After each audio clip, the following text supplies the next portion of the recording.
ரோகிணி,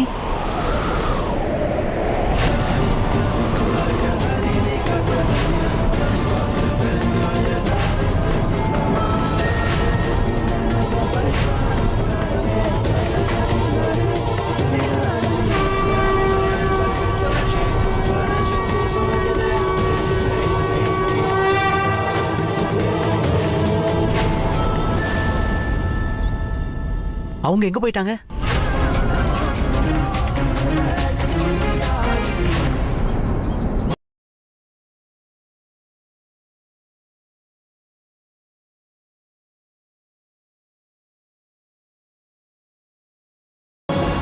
இத பாருங்க mister frame, சீமாவை நான் செக் பண்ணிட்டேன். எந்த இம்ப்ரூவ்மெண்ட்டுமே இல்ல.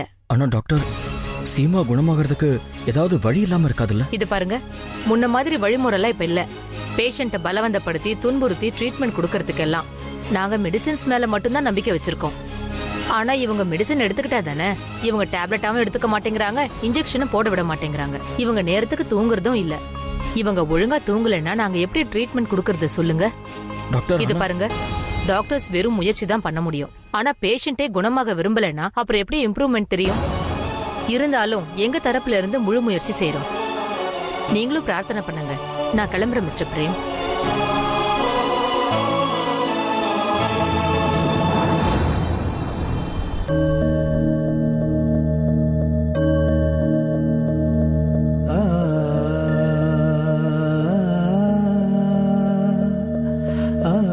நீ இப்படி பண்ணிட்டு இருக்க? வீட்டுல எல்லாருமே, அம்மா, பாட்டி, அஞ்சலி, சஞ்சனா எல்லாருமே உனக்காக காத்துக்கிட்டு இருக்காங்க. முக்கியமா நான் காத்துக்கிட்டு இருக்கேன். நீ இல்லாம நான் தனியா தவிச்சுக்கிட்டு இருக்கேன் சீமா. ப்ளீஸ் புரிஞ்சுக்கோ. மத்தவங்களுக்காக இல்லைனாலும் பசங்களுக்காகவாவது நீ சீக்கிரமா குணமாகணும்.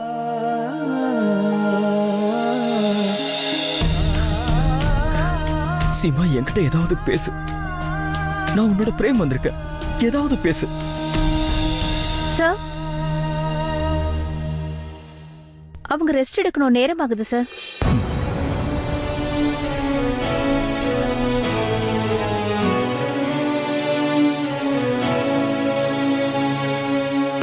நீ ரெஸ்ட் எடுத்துக்க சீமா.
ரோகிணி,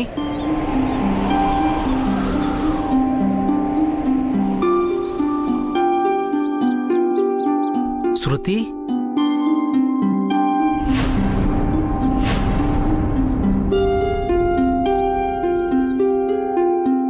ஆச்சரியமா இருக்கு. இவங்க நான் கேட்கிற எதுக்குமே பதில் சொல்லாம இருக்காங்க. ரோகிணி, நீங்க என்ன பாருங்க. நான் அமர்.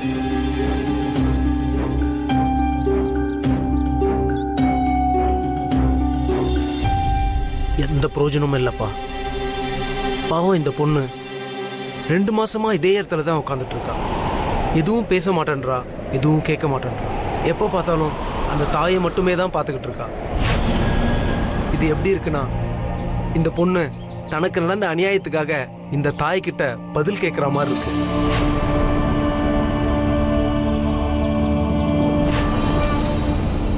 இவங்களுக்கு நியாயத்தை வாங்கி கொடுக்கத்தான் இவங்க என்னை இங்க அனுப்பிச்சிருக்காங்க.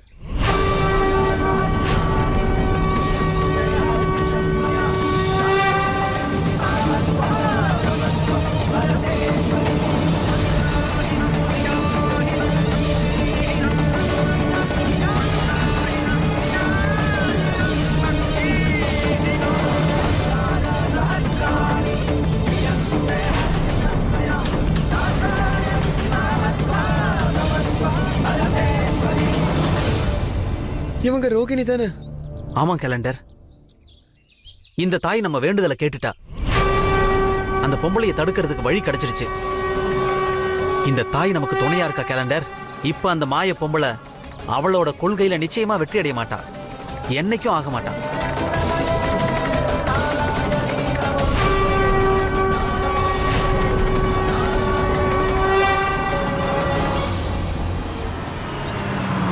சீமா கிட்ட எந்த இம்ப்ரூவ்மெண்ட்டுமே தெரியல.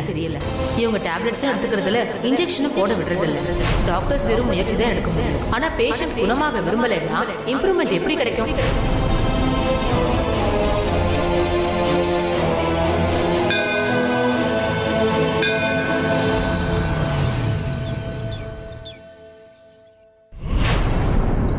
ஜனங்க அந்த அம்மனை ரொம்ப சக்தி வாய்ந்தவங்கன்னு சொல்லுவாங்க. ஆனா அது உண்மை இல்ல. என் குடும்பமே தினம் தினம் உங்களுக்கு பூஜை பண்ணிட்டு இருந்தாங்க. ஆனா நீங்க என்ன பண்ணீங்க? என் குடும்பமே மொத்தமா அழிஞ்சு சின்ன பின்னமா இருக்கு. நீங்க உண்மையிலேயே இருக்கீங்கன்னா அதை நிரூபிச்சு காட்டுங்க. உங்களுக்கு சக்தி இருக்கான்னு காட்டுங்க.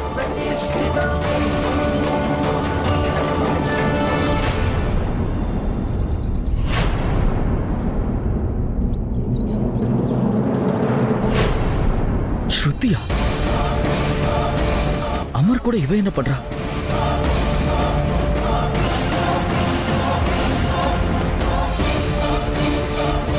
இன்னைக்கு நான் இவளை விட போறதில்ல.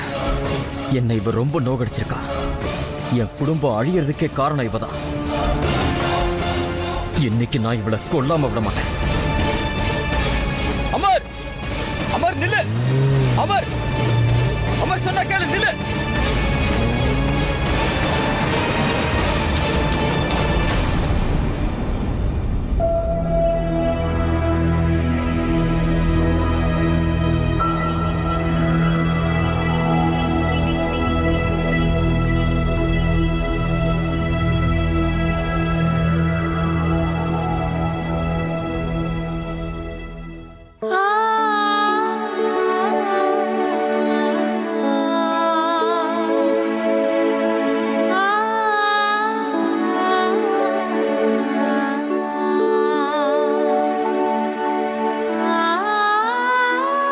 தயவு செஞ்சு என்ன மன்னிச்சிருங்க பிரேம்.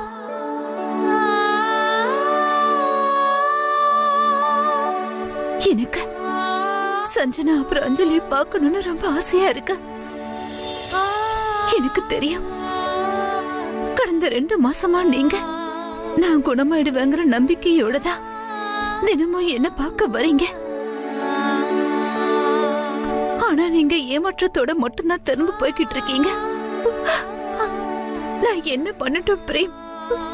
நம்ம குடும்பத்துல இருக்கவங்களுக்கு எந்த பிரச்சனையும் வரக்கூடாதுன்னு தான் நான் உங்களையும் மத்தவங்களையும் ஏமாத்திக்கிட்டு இந்த இடத்துல ஒரு பைத்தியம் மாதிரி நாடகம் ஆடிக்கிட்டு இருக்கேன் பிரேம். ஆனா எனக்கு ஒரு விஷயம் ரொம்ப கவலையா இருக்கு. என் தங்கச்சி ரோகிணி இப்போ எங்க இருக்கா, எப்படி இருக்கான்னு தெரியல. அவ எங்க இருக்கா? ரோகிணி எங்க இருக்கா?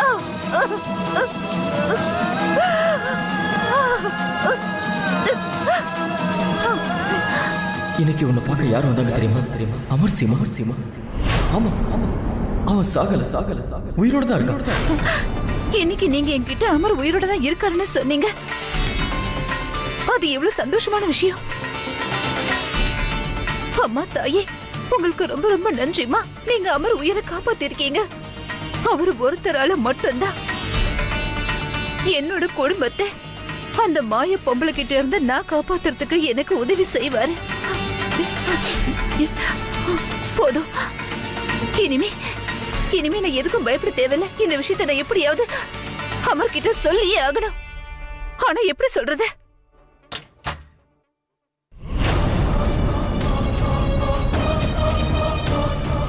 அக்கா இப்ப நான் என்ன கண்ட்ரோல் பண்ணிக்கிட்டே ஆகணும். ஒருவேளை இவ என் கையை பிடிச்சு என் மனசுல என்ன இருக்குன்னு தெரிஞ்சுக்கிட்டானா, இல்ல இந்த பொம்பளைக்கு அமர் உயிரோட இருக்கிற விஷயம் நிச்சயமா தெரியவே கூடாது. எப்படி இருக்கீங்க?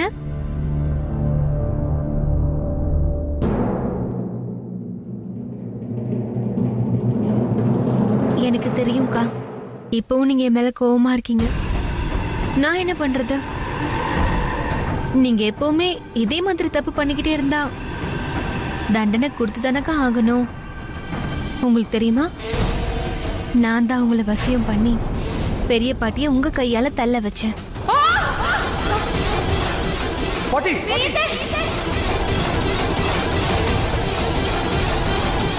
அதுக்கான பழி உங்க மேல வந்துருச்சு. எனக்கு தெரியும்க்கா, உங்களுக்கு எதுவுமே ஆகல. இருந்தாலும் உங்களுக்கு மனநிலை சரியில்லைன்னு நிரூபிச்சு இந்த ஊர்லயே இந்த மாதிரி ஒரு பெரிய மென்டல் ஹாஸ்பிட்டல்ல உங்களுக்கு கொண்டு வந்து சேர்த்திருக்கேன். பைத்தியம் மாதிரி எத்தனை நாள் நீங்க இங்கேயே இருக்கீங்களோ அது வரைக்கும் நான் பெரிய பாட்டி, சஞ்சனா, அப்புறம் சந்துரு மாமா இவங்கள நான் எதுவுமே செய்ய மாட்டேன். நான் கடந்த 2 மாசமாவே என்னோட வாக்கை நல்லபடியா நிறைவேற்றுறேன். ஏன்னா நீங்க உங்க வாக்கை காப்பாத்திட்டு இருக்கீங்கல்ல. சரி, அதெல்லாம் விடுங்க. நான் எப்பவும் போல உங்களுக்கு பிடிச்ச சாப்பாடு எடுத்துட்டு வந்திருக்கேன். வீட்ல என்ன நினைக்கிறாங்க தெரியுமா? நான் சமைச்சதை மட்டும்தான் நீங்க சாப்பிட்டீங்கன்னு நினைக்கிறாங்க.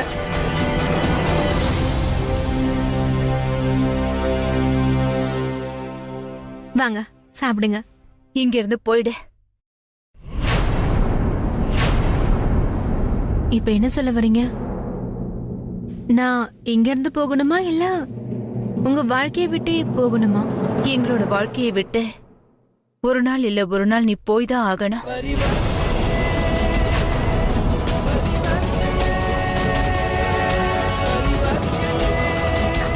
என்னக்கா இப்படிலாம் பேசுறீங்க? விளையாடாதீங்கக்கா. இவ்வளவு விஷயம் நடந்திருக்கு. இருந்தாலும் எந்த நிலைமையில நீங்க வாழ்ந்துட்டு இருக்கீங்கன்னு உங்களுக்கு தெரியவே இல்லை. எனக்கு எல்லாம் நல்லாவே தெரியும்.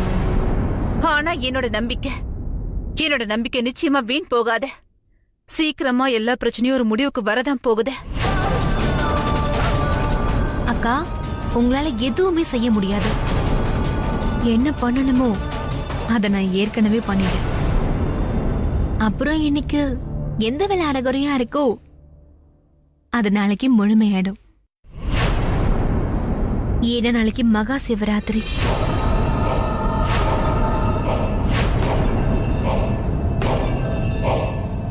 என் பல வருஷ தவத்துடைய பலன் நாளைக்கு எனக்கு கிடைக்க போகுது. 2 மாசமாச்சு சித்தார்த்தோட நம்பிக்கை நான் ஜெயிக்கிறதுக்கு. நான் இப்போ அவர் அடையிறது மட்டும்தான் பாக்கி இருக்கு. நாளைக்கு மகா சிவராத்திரி அப்ப சித்தார்த்துக்கும் எனக்கும் ஒரு வலுவான பந்தம் ஏற்பட போகுது. அதுக்கப்புறம் இந்த உலகத்துல வேற எந்த சக்தியால எங்களை பிரிக்க முடியாது. பிரிக்கவே முடியாது.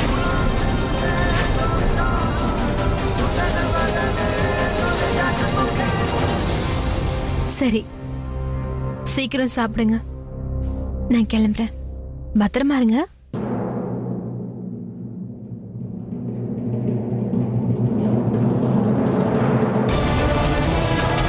இவ அப்படி என்ன பண்ண போறா? நாளைக்கு மகா சிவராத்திரி.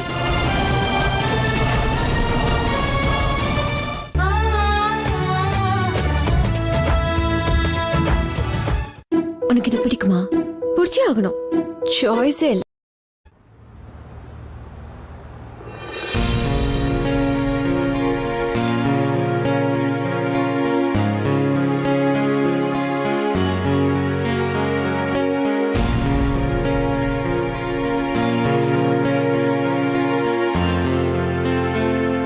கேலண்டர், இந்த வீடு ஆமா பாஸ், நீங்க ஹாஸ்பிட்டல்ல இருக்கும்போது இந்த வீடை நான் ரெண்டுக்கு எடுத்திருந்தேன்.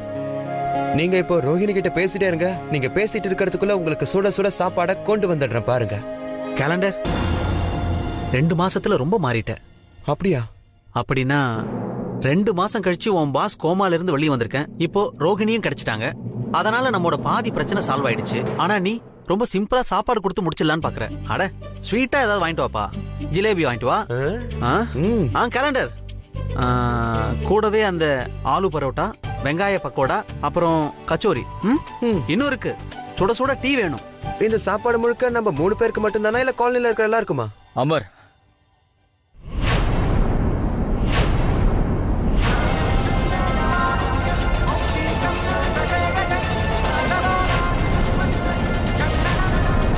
பிரேம் இங்க உன் கூட என்ன பண்ணிட்டு இருக்கா? 2 மாசமா நான் இவளை தேடிக்கிட்டு இருக்கேன். இன்னைக்குதான் என் கண்ணில் பட்டிருக்கா. நீ என்ன நினைச்சிட்டு இருக்க? என்ன வேணா செஞ்சுட்டு தப்பிச்சு போயிடலாம் நினைச்சியா? இன்னைக்கு நான் உன்னை விட மாட்டேன். உன்னாலதான் என்னோட சீமா இப்ப சுயநலம் இல்லாம தவிச்சுக்கிட்டு இருக்கா. என் குழந்தைங்க அம்மா இல்லாம கஷ்டப்படுறாங்க.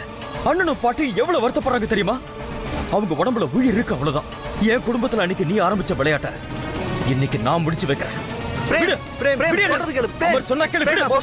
உன் பேச்ச நான் கேட்க தயாரா இல்ல. இவளை கொன்னாதான் யாத்திரை. நீ என்ன பண்ற இப்போ? இவங்க ஸ்ருதி வர்மா இல்ல, ரோஹிணி. போய் நீ சொல்றது எல்லாமே போய். நீ இன்னொரு விஷயத்தை மறந்துட்ட. உனக்கு அன்னைக்கு ஆக்சிடென்ட் ஆகிறதுக்கு காரணமே இவதான். அமர், நீ இன்னைக்கு செத்து பொழைச்சு வந்திருக்கன்னா அதுக்கு காரணமே இவதான். வேண்டாம் வேண்டாம், சும்மா விட மாட்டேன். அமர் சொன்னா கேளு. சொல்றதை கேளுங்க. பாஸ் சொல்றது முழுக்க முழுக்க உண்மை. அதை கொஞ்சம் நம்புங்க. அல்லன்னு சொல்றல. உன்னை உயிரோட விட மாட்டேன். அவங்கள விட. என்னோட குடும்பமே இப்படி சின்ன பின்னமா செதறி போயிருக்கு. விடுங்க. இவ உயிரோட இருக்க கூடாது. என்ன பண்ற நீ? அமர், நீ வேணும்னா இவளை மன்னிக்கலாம், ஆனா நான் மன்னிக்க மாட்டேன். பிரேம், பிரேம், விடுங்க. நிறுத்து. இவ ரோகிணி தான். உங்க வீட்டு மருமக ரோகிணி தான் இவ. இன்னொரு உண்மை என்னன்னு எனக்கு தெரியும். என் கண்ணு முன்னாடி என் குடும்பம் அழியறத நான் பார்த்தேன். இவளை சும்மா விட மாட்டேன். இன்னைக்கு இவன் கொலை வெறியில இருக்கான். இவனை எப்படி தடுக்கிறது? பிரேம், தேவையில்லாம பண்ணாதீங்க. சொல்றதை கேளுங்க. விடு. பிரேம்.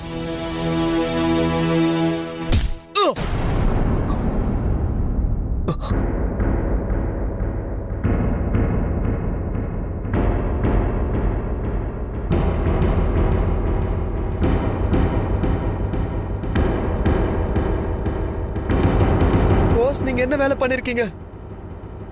ஏதாவது ஆயிடுச்சுன்னா?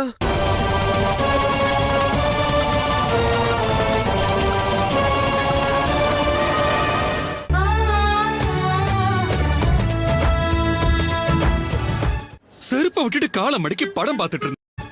கேலண்டர், நான் டாக்டர்ன்ற விஷயத்தை நீ மறந்துடாத. ஒரு சின்ன அடியால ஒரு மனுஷனை எப்படி மயக்கமடைய செய்யணும்னு எனக்கு தெரியும். எனக்கு இப்ப இவனை தடுத்து நிறுத்துறதுக்கு என்ன செய்யறதுன்னு தெரியல.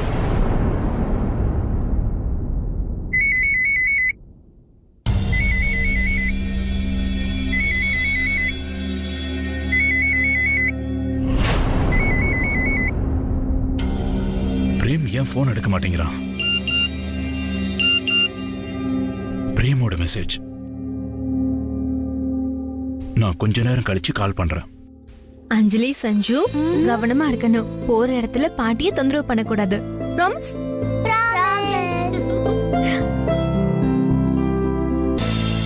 சுதார், என்னாச்சு? ரொம்ப டென்ஷனா இருக்கீங்க? இல்ல, டென்ஷன் எல்லாம் ஒண்ணும் இல்ல. மகா சிவராத்திரி பூஜை, வீட்டுல எல்லாரும் போறதுக்காக தயாரா இருக்காங்க. ஆனா பிரேம் போன் எடுக்க மாட்டேங்கிறான். எங்க இருக்கானோ தெரியல. நீங்க பதட்டப்பட வேண்டாம். மாமாக்கு தான் தெரியும்லங்க, நம்ம குடும்பம் மொத்தமும் வருஷம் வருஷம் வர சிவராத்திரி அன்னைக்கு நீலகண்டன் சிவன் கோவில்ல பூஜை பண்ண போறது தெரியும். மாமா கடவுள் மேல கோபமா இருக்காருன்னு நீங்க தானே என்கிட்ட சொன்னீங்க. எனக்கு என்ன தோணுதுன்னா, இப்போ நாம அவரை எதுக்காகவும் ஃபோர்ஸ் பண்ண வேண்டாம்னு தோணுது. இங்க பார்ப்பா சித்தார்த், ரோகிணி சொல்றது சரிதான். எப்படியும் இந்த தடவை அம்மா இல்ல, பிரேம் இல்ல, சீமா இல்ல. அதனால நீங்க 2 பேராவது வந்து பூஜையில கலந்துகிட்டா எங்களுக்கு சந்தோஷமா இருக்கும்பா. மாமா, எங்களுக்கும் ஆசையா தான் இருக்கு. ஆனா பெரிய பாட்டியும் சந்திர மாமாவையும் இப்படி தனியா விட்டுட்டு போறது நல்லதுன்னு தோணல. நீ சொல்றது சரிதான் ரோகிணி. நீ கவனமா பெரியத்தைய பாத்துக்க, அப்புறம் சந்துருவையும் பாத்துக்கமா. நாங்க திரும்பி வர்றதுக்கு நாளைக்கு சாயந்தரம் ஆயிடுன்னு உனக்கு தெரியும் இல்லையா? அத நீங்க எதுக்கும் கவலைப்பட வேண்டாம். நானும் சித்தார்த்தும் பெரிய பாட்டி கூடவே தான் இருப்போம். அவங்களுக்கு எந்த பிரச்சனையும் வராம நாங்க நிச்சயமா பாத்துப்போம். அப்பா, நம்ம கிளம்பலாமா? சரிப்பா, நாங்க போயிட்டு வரோம். சஞ்சு, பாய் அஞ்சலி. உங்க 2 பேரையும் நான் விட்டுட்டு வந்துடுறேன். வாங்க.